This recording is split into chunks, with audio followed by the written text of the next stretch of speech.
आज हम नया अध्याय शुरू करने जा रहे हैं रीजनिंग का।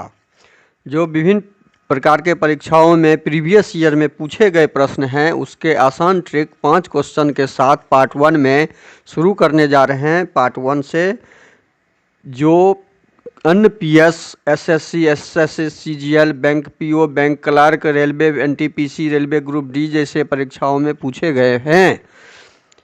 नमस्कार दोस्तों, मैं कुंदन कुमार आपका स्वागत करता हूं आपके अपने चैनल एसएससी दिव्य पर। कैसे हैं आप लोग? उम्मीद करते हैं आप लोग बहुत स्वस्थ होंगे और अपने पढ़ाई पे ध्यान दे रहे होंगे और परीक्षा की तैयारी कर रहे होंगे। आते हैं, वीडियो अच्छा लगे तो लाइक कर दीजिएगा, सब्सक्राइब करते हुए दोस्तों में शेयर ज़रूर कर दीजिएगा और बेल आइकन को ऑल सेट पे डाल दीजिएगा ताकि नोटिफिकेशन मिलता रहे। और आपका कमेंट हमें ज़रूर मिलना चाहिए, कमेंट आप ज़रूर कीजिए। हमारी खामी और हमारी विशेषता दोनों को आप कमेंट में डालते रहिए। आगे हम प्रश्न पे आते हैं। निम्नलिखित आकृतियों में से कौन सी आकृति उपाधि छात्रें, कला स्नातक छात्रों और विज्ञान छात्रों के अर्थ को सूचित करती है? निम्नलिखित आकृतियों में से कौन सी आकृति उपाधि छात्रें? अब यहाँ प्रश्न में दिया हुआ है छात्र दो प्रकार के हैं, एक कला के, आर्ट्स के, और एक विज्ञान के, साइंस के। दो प्रकार के छात्र जो उपाधि लिए हुए हैं, जिसको उपाधि बोलते हैं, स्नातक का डिग्री को उपाधि बोलते हैं, उपाधि लिए हुए छात्र होंगे। तो इसको हम सॉल्व कैसे करेंगे? सॉल्व करने का आसान तरीका क्या है कि पहले इसमें से छात्र हम बनाएंगे। छात्र का एक गोला होगा, छात्र होगा जो दोनों प्रकार का लिया हुआ छात्र है। दोनों प्रकार का मतलब ये छात्र इसमें उपाधि छात्र हो गया, जो साइंस का भी छात्र होगा और आर्ट्स का भी छात्र होगा। ये उपाधि लिए हुए छात्र हैं। अब इसी में इसी के अंदर न दोनों होगा, ये साइंस वाला हो जाएगा, इधर विज्ञान का हो जाएगा, विज्ञान स्नातक का विज्ञान स्नातक, और दूसरा छात्र इसी उपाधि वाला में हो जाएगा कौन सा? आर्ट स्नातक, कला स्नातक, कला स्नातक।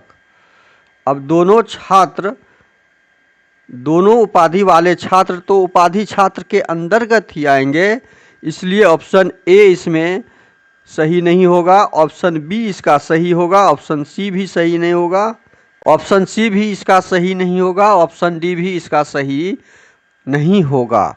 इसका जब भी डायग्राम बनेगा कुल उपाधि छात्र में ये दोनों प्राप्त उपाधि छात्र इसके अंतर्गत आएंगे, अंदर में आएंगे। इस प्रकार के डायग्राम आपको इस प्रश्न के लिए सही माना जाएगा और सही है ऑप्शन नंबर बी। क्वेश्चन 2 पे आते हैं। नीचे दिए गए प्रत्येक प्रश्न में से उस आकृति को चुनना है जो अन्य तीनों से भिन्न है। अन्य तीनों से भिन्न है ये आकृति जो हम देख रहे हैं यहाँ पे, आकृति ए, एफ, जेड और ई डाला हुआ है। इस आकृति में भिन्न ढूंढना है। ये तो पहले 26 अक्षर में से 4 अक्षर है जो इंग्लिश के अल्फ़ाबेट के अक्षर हैं। अब इसमें और दूसरा क्या भिन्नता ढूंढना है? ये तो समानता हो गई। भिन्नता ढूंढना है कि यहाँ पे ए जो हम देख रहे हैं, ए लिखने में 1, 2, 3 लाइन की जरूरत हो रही है। इसमें कितने लाइन लग रहे हैं? 3 रेखा लग रहे हैं। एफ में भी हम देख रहे हैं कि 1, 2 और 3 रेखा है। जेड में भी क्या देख रहे हैं? 1, 2 और 3 रेखा है। जेड के पास भी 3 रेखा है, लेकिन ई के पास कितना रेखा बन जा रहा है? 1, 2, 3 और 1, 4।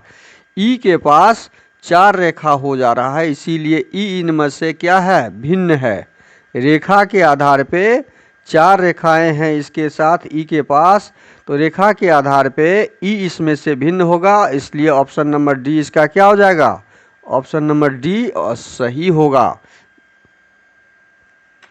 क्वेश्चन नंबर 3 देखते हैं। नीचे दिए गए प्रत्येक प्रश्न में से उस आकृति को चुनना है जो अन्य तीनों से भिन्न है।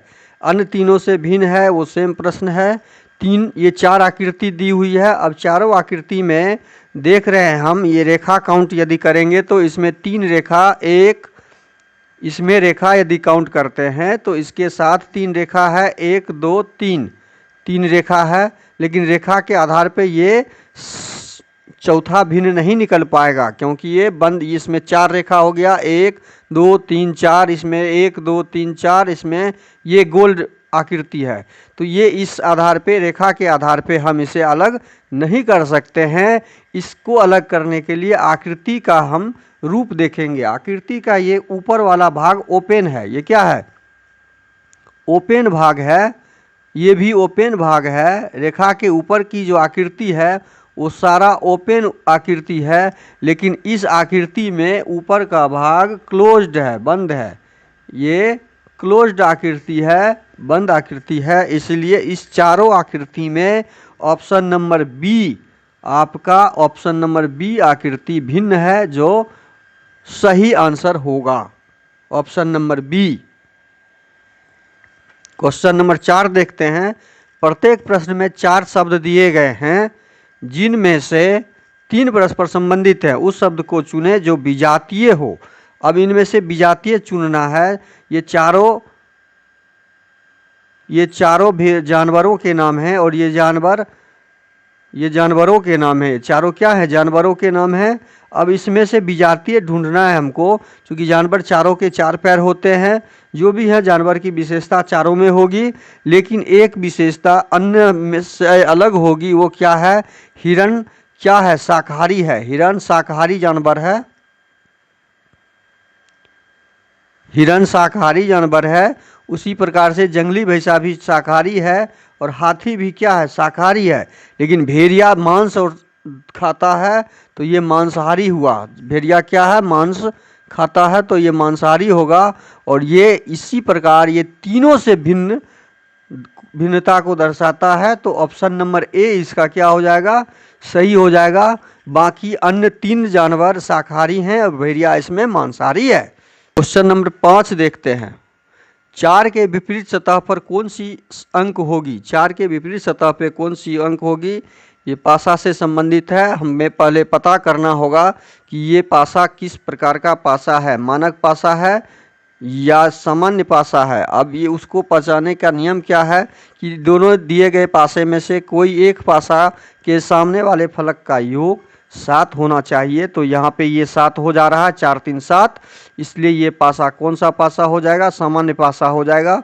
और सामान्य पासा को बनाने का नियम हम पहले ही बता चुके हैं, वो वीडियो ज़रूर देख लीजिएगा। सामान्य पासा यदि है तो सामान्य पासा में कॉमन पहले ढूंढेंगे हम। 1 कॉमन तो अच्छा, 2 कॉमन तो बहुत अच्छा। कॉमन अंक ढूंढेंगे। कॉमन अंक ढूंढने के लिए फर्स्ट पासे और सेकेंड पासे में 3 कॉमन हो रहा है। ये 3 और ये 3 कॉमन हो जा रहा है, तो 3 हम यहाँ पे लिख देंगे। दूसरा कॉमन भी यहाँ पे मिला हुआ है, 6 और 6, दूसरा कॉमन भी डाल देंगे। अब इसमें से संख्या दूसरे पासे का क्या बचा? 4। पहले पासे का क्या बचा? 4, और दूसरे पासे का क्या बचा? 1। बस हम इतना ही लिखेंगे। जो बचा